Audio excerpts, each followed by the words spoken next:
Molly here from our Atlanta studios, and I am so excited for tonight's guest. She is a Atlanta born and raised, spiritually rooted, cultural storyteller, globally celebrated, beloved Spelman professor. Let's get her out, Shanequa Gay. Come on out. I'm so excited. And let's get a cheers in before we dig into this clay. Thank you so much for being here. Thank you. Did I leave any of your favorites out of your introduction? No, that was wonderful. I like what you say. Oh, you're amazing. I'm so excited you're here because you're an artist, but what's your background with clay? My background with clay is minimal. It's minimal. I have worked with clay. I did that in graduate school as well as undergrad. I did a little clay.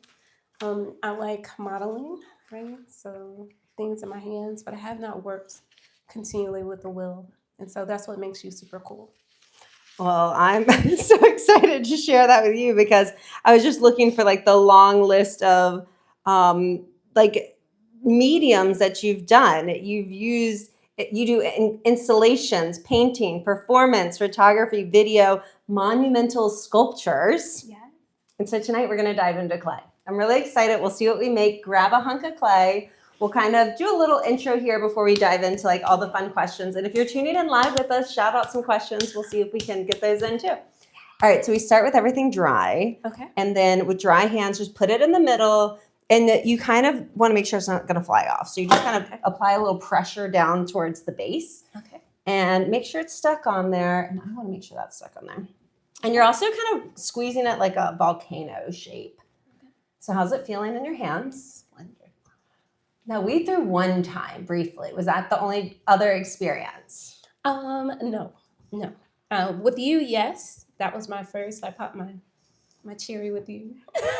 So we had our time together, and we're having our time again tonight. Oh my God, I love that. Which is great.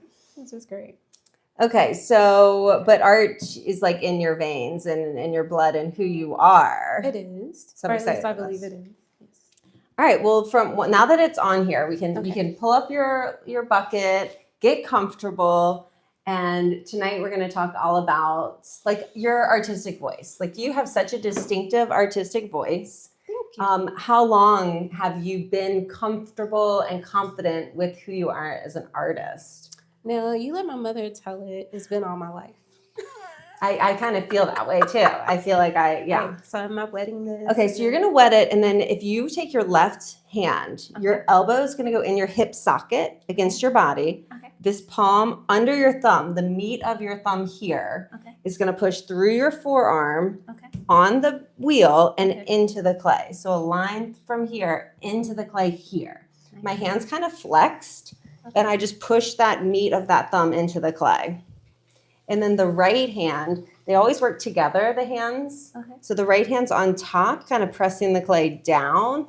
So what we try to always do first is center the clay. So there's no wobbles. It's just pushed to the middle of the wheel. Oh, nice. So hands, nice. We like it. Yes, it feels so good. I don't know if I'm doing the right thing, but this feels good. You're doing great. Left hand's the boss, we say. If it's jiggling around, just lean more, push more here. Really go, and then let the wheel spin a little faster to kind of really get it in shape. Okay. So more speed and a little more water will help. All right, so since a child, your mom would say that you've been an artist. What is like young Shanequa Gay? What is she doing? She is drawing on the walls. She is drawing on the walls, and her parents are allowing her to draw on the walls as opposed to spanking her behind. She is making small Cartoon Network greeting cards. What? And she is selling those for $0.25 to family members, friends, and teachers. And they are buying it. And so I learned very early on in life that I can make money with my art. I was drawing on pants. My first commissions were from my friends. I'm just going to help you be the boss a little more here. Thank you. So you had supportive friends, supportive family. Yes, supportive friends. Yeah, so my first commissions were from my friends. So you remember you used to have to do these book reports? Yes. And you used to have to Did y'all get the Pizza Hut like bucket? Yes, you got the Pizza Hut bucket, and then you had to draw on poster boards, right? Okay. And so my friends would commission me to draw on their poster boards. Ah, you were the go-to girl. I was the go-to girl. They knew who to call. Yes, but I did a lot of stuff, which is why I'm a multidisciplinary artist as an adult, right? So outside of drawing, I played violin, I sang in choir, I did plays, and I danced. And so like all of those absolutely fueled me as a creative who plays in everything. You sang in the choir? Yeah, I sang in the choir. I did poetry. I think we were talking about earlier. Oh, do I Hold need this to run back it? for Okay. you. All right. Okay, and this is looking great. Is Just, it? if Is you it? feel this go boom, boom, boom, boom, just lean from this elbow through here into that clay. And then that's like, hey, no more wobbles. Because then once you get it centered, you can open it. You can take a little pressure to the middle top of the clay and press down to create, if you want a bowl or a vase or a cup. Do I keep this or do And I like to keep a sponge because if it gets dry, it gets a little sticky. But if you keep it kind of wet, then it just glides. And your hands kind of always work together and you always let the clay rotate. Okay. Slow down if you need to. Okay. So you do all mediums. You've done that since you were younger. Yes. Do you have, like, what would young Shanequa Gay be so proud of you for today? Like, what's been the coolest thing that she would be like, wow, you did that? Actually become an artist. But did you become an artist or were you just always? I am always an artist, but I think, wow, she kept going, right? Because, like, I'm from the South, and my family is preachers, teachers, and military people. Preachers, teachers, and military people. Right. And so my work as a creative is unconventional by and large, right? So you think about my family actually were creatives. My great grandmother did quilts. My great grandfather, he did woodworking. He was a carpenter. My mother is a seamstress. I had a great aunt who sold artworks at fairs. She's the one who taught me to crochet and to knit. So like I have all of these creatives, and yet when I was growing up, they were like, I don't know where you get your like, it's you guys, I'm the mirror. Right. But they were also using artwork as function, right? As a utilitarian kind of. Yeah. This is what we do to love and take care of ourselves, not what we put on walls, and right. But yeah, I think I want to pull up a picture of your work. I would be proud as a young person that I kept going. Seriously. Yeah. Did you ever anticipate also being a teacher when you were younger? Well, initially I was going into the military, or I was going into the Air Force. So What? I was a drill team captain What? in school. So I was in ROTC. You can take this. Yeah, use those thumbs, create that opening. Oh, look at that. And just keep these together and you'll stay more balanced. And if you apply pressure to that center part, you'll get that down too. Oh, nice. The clay listens to you. You're the boss of the clay. I'm the boss. You just let it rotate, hands stay connected. Okay. And don't overlove. Overloving is a real thing. If you have a nice pot, we'll just stop and take it off. Oh, look, I see my dad. He wants me to make him a butter dish. We'll do that later, Frank. But I want to show y'all some of Shanequa's work. Look at this. She does this beautiful, like you're a visual storyteller that really, tell us about, how would you describe your work? So I think that's a good start. I'm a visual storyteller. I like that. I'm a daughter of the South. And as a daughter of the South, I'm interested in telling the mythologies of Southern life from the vision and standpoint of a Black woman, right? So I'm interested in these kind of dark and feminist stories and realities. I'm interested in the Black fantastic. And so through that, my modes of informing my work is coming from the women who raised me, right? So my mother, my grandmothers, my aunts, these women inform me and then inform my practice. They are the one who gave me my gift, my God, and my gumption, I like to say.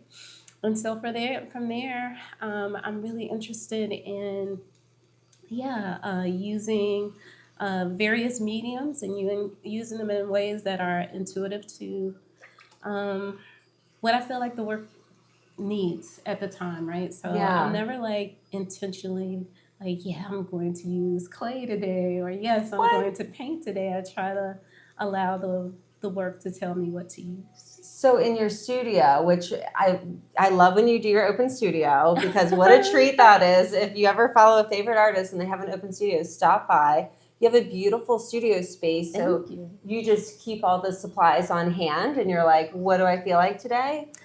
Sometimes. Now, in practice, the work is starting from sketch, right?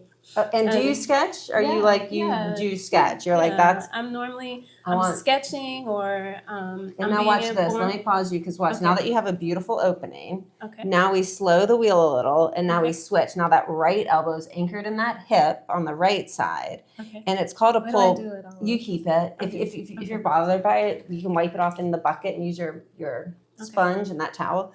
Put a little more water here and watch this. The two hands kind of clamp together, one on the outside, one on the inside. Hands are always together. See these thumbs together and slow your speed. And I do like a sponge on this outside hand and the right hand's anchored and this one's squeezing and you just kind of squeeze the thickness while it rotates slowly. Don't go too fast. And just let it rotate. And as you squeeze, it thins out the walls. And then like you've already kind of made a pot. So we're not going to overlap. We'll make another one once we get a great dish. Okay, so where were we? Your studio. I love that. We're not going to overlap. We're not going to overlap. We're just going to make another and throw and chat. And are we loving this? Yes. This is so meditative. Isn't it? Yes. Sometimes I'm like, I just want to chat, but it really is so therapeutic and satisfying, isn't it? Yeah. But in your studio, you're just a maker. What is your studio practice? Like, do you give yourself a time that you have to get in there and create? Are you feeling the vibe? Because you not only have your studio, but you're a teacher. So you go to that studio and you're all over the place, you know? How do you delegate your time to create? I love that. Yeah, so I'm an early riser. So I'm normally up around 3:30, 4:30. And I use that time to meditate. In the morning, you're up, or you just didn't go to bed? No, ma'am, I'm up. So what time did you go to bed? And normally that doesn't matter. So I normally try to get in bed around about 10 p.m., somewhere around there. But even with that. That is not 8 hours of beauty sleep. But I nap through the day. Okay. Listen. Okay. I am an I avid. love a nap. Yeah, I'm an avid napper. So one of my professors at SCAD, Larry Anderson, was like, listen, you need to refuel yourself, right? So SCAD's acronyms are sleep comes after death. And they mean that, right? So, which is hilarious.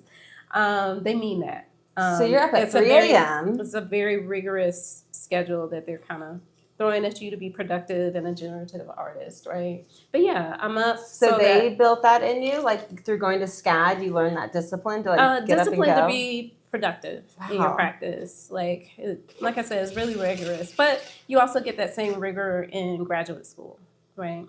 Where you're constantly producing. And so, I'm normally up around about that time to read, to listen, to meditate, to pray. It's the time when people are not awake. Right. So it's nice and quiet. Yeah. Oh, look at you. Exactly.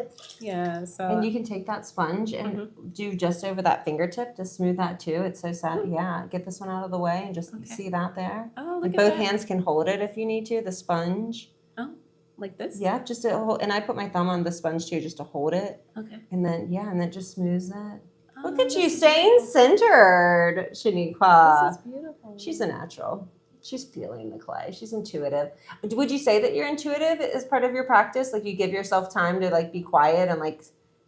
Yeah, that's the purpose of meditating and praying in the morning. Meditating, praying, writing, right, to get it all out. The Artist's Way, if you've read that, encourages morning writing, right, to get it out in 3 pages. And so I try to, in my discipline, keep with that, to get it out, to think. And then, I'm eating, I'm answering emails. And so I'm normally in my studio maybe around 9, 10 o'clock, unless I have other things I'm committed to. So you're getting up, you're taking care of you first, you're getting to the studio by 10. How does teaching fall into it? So I only teach one day a week, right? One day a week. So I'm teaching on That Fridays. Great. And I'm teaching 10 a.m. to about 1 p.m. Which is perfect for your schedule. It's amazing for my schedule. It's amazing for my schedule. But yeah, I thoroughly enjoy being in conversation with what I call the future, which is what they are. And how the students think really informs my own work, right? So when you're trying to think about like what is future thinking and what will be happening in the future, when you're a teacher, you're talking to it. Yeah.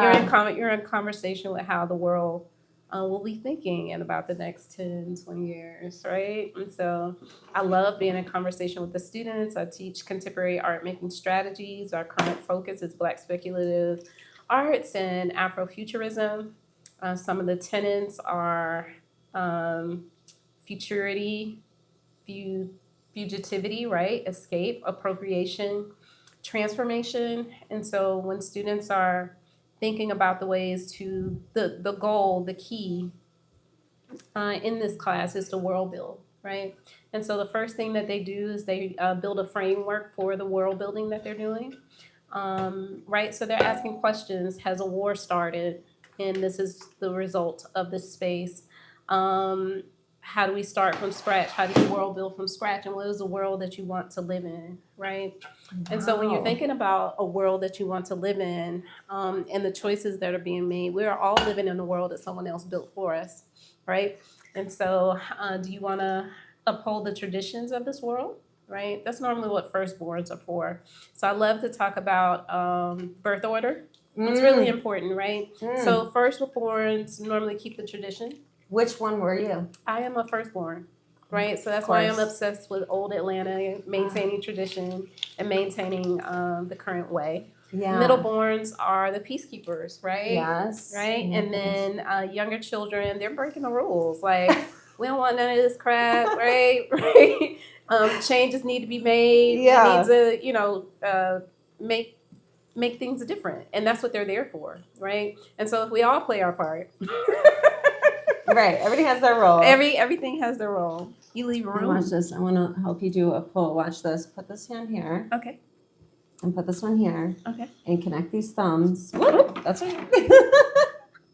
It's a lot. All right. And then watch this. This finger, this one, relax this one. It's going to come here and squeeze this clay here. And they're going to come up together. Is it wobbly? It's a little wobbly. And then right there, rotate, and then slow release. And see what that just did? It kind of squeezed that thickness and gave a little more volume. Okay. But this is where you want to slow the wheel a little bit. Slow that, yeah. And just hold it slow and let it rotate. But how's that feel? It feels wonderful. And then you can kind of hold this lip and give a little pressure just to smooth that. But this is where I feel like we should say your first one. Do you want to keep playing on that one or do you want to do one more?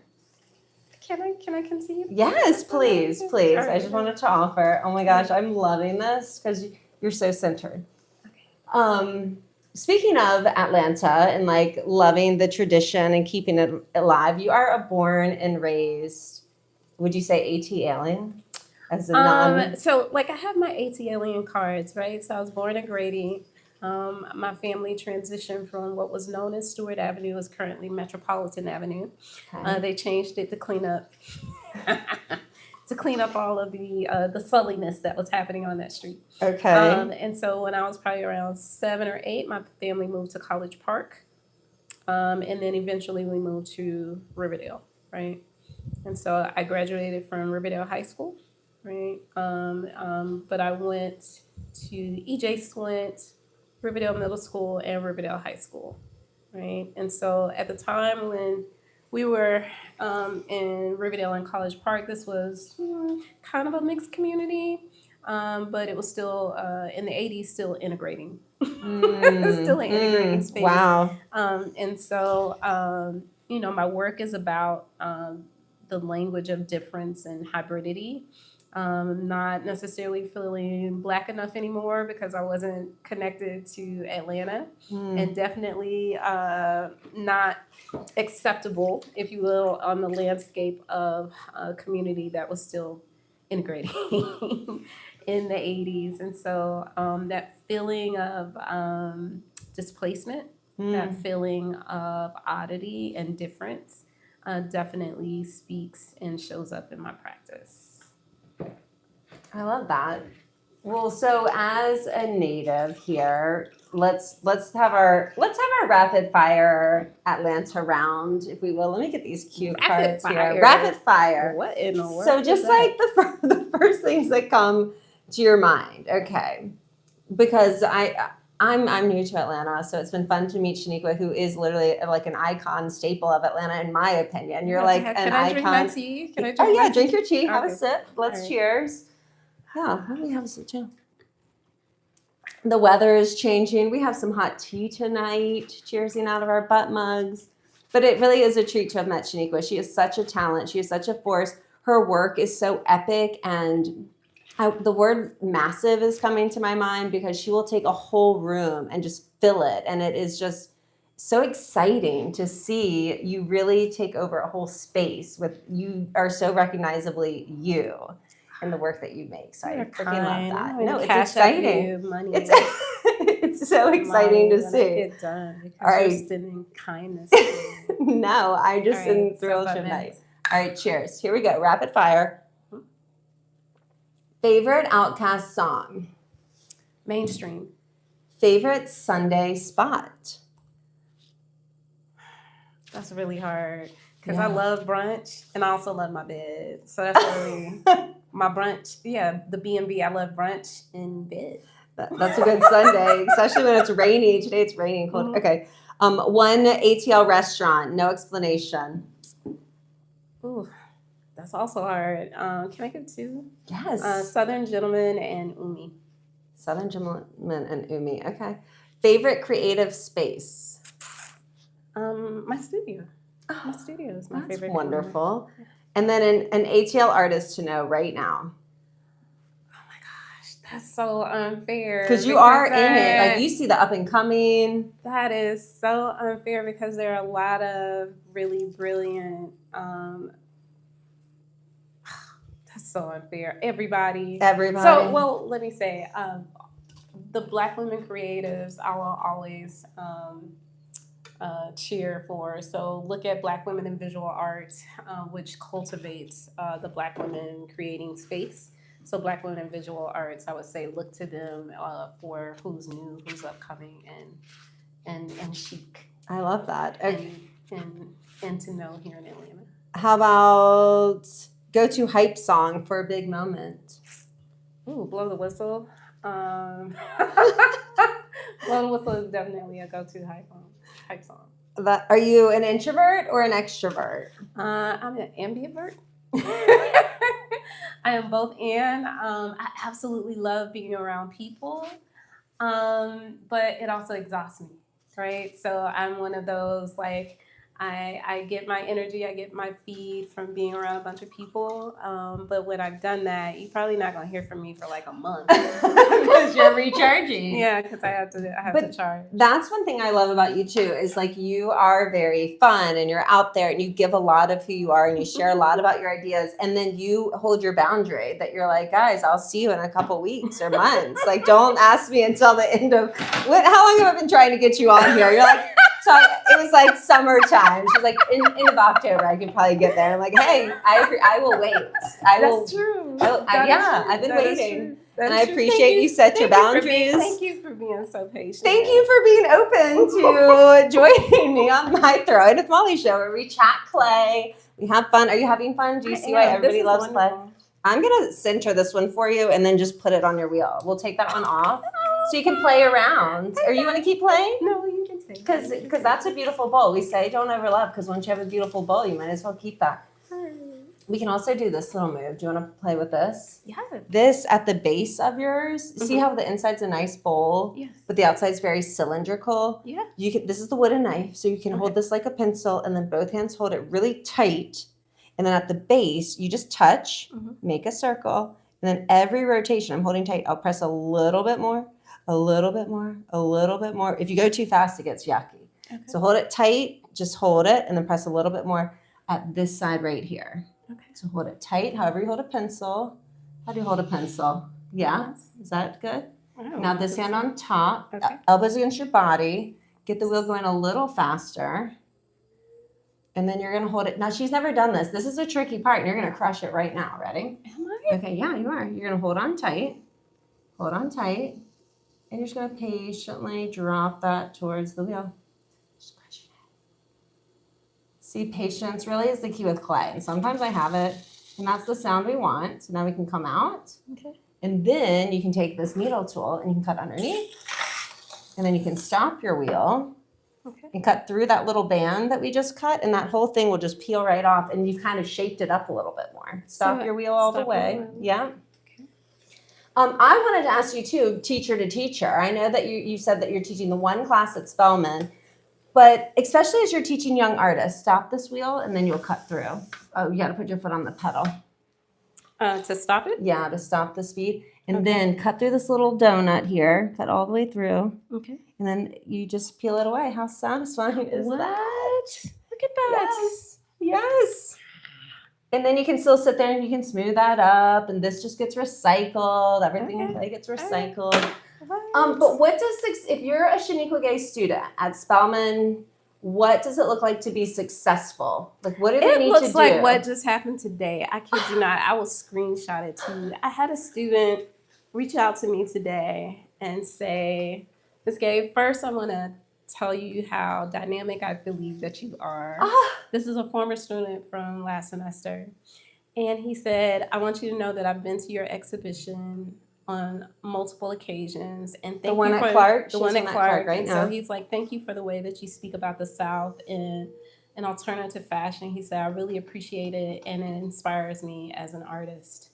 And he said that he got so much out of my course. Right? But and he's so, already graduated, he has from you.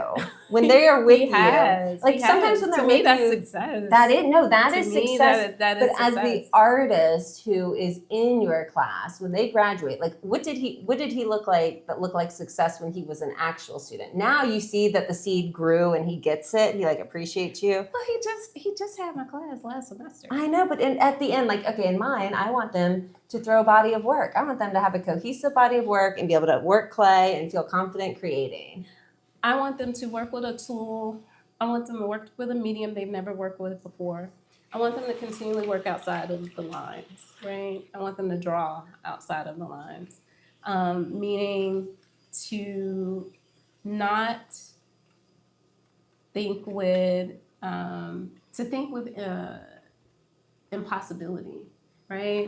So Atlanta, I'm sure you've heard, is not a real place. Yes. Right? Yes. That is a coin and that's a real thing.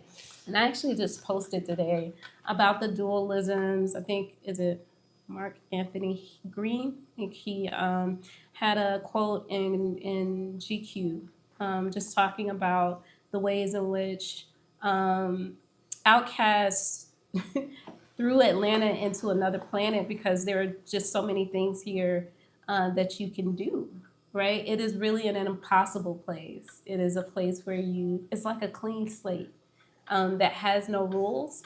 And so I try to bring that same philosophy into the classroom because that's what's in my practice. There are no rules, right? I make the rules. I drive the car.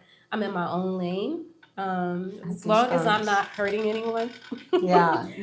Right? I am unlimited in the way that I approach my practice. And so I want the students to feel that way, that they are unlimited, that they make the rules, which is why they are creating a world, right? Which is how we began this conversation, right? So we are in a world that someone created for us. Someone imagined this for us. The issue with utopias is that someone always has to suffer in order for a utopia to exist, right? And so I want students to be in a place where they are thinking about the world that has been created for them. What is an alternative world? Is it one that is democratized, right? Where all persons have rights, have equivalent living? Or do they want something different? And are y'all solving these problems in the class? Are we going to have the future problem solvers? I'm not looking to problem solve, right? Ever. Because we need that right now, that thoughtfulness. Right. So similarly, I told you I come from a lineage of preachers, teachers, and military people. And so I see my practice as my own ministry. And the ministry is that I'm inviting you into this space where we all talk about creativity, right? And how we can build and the work. What that noise is. the work that we are creating together, right? So I'm making, my installations are a kind of temple, right? Where I have made a thing and I'm asking you to join me there.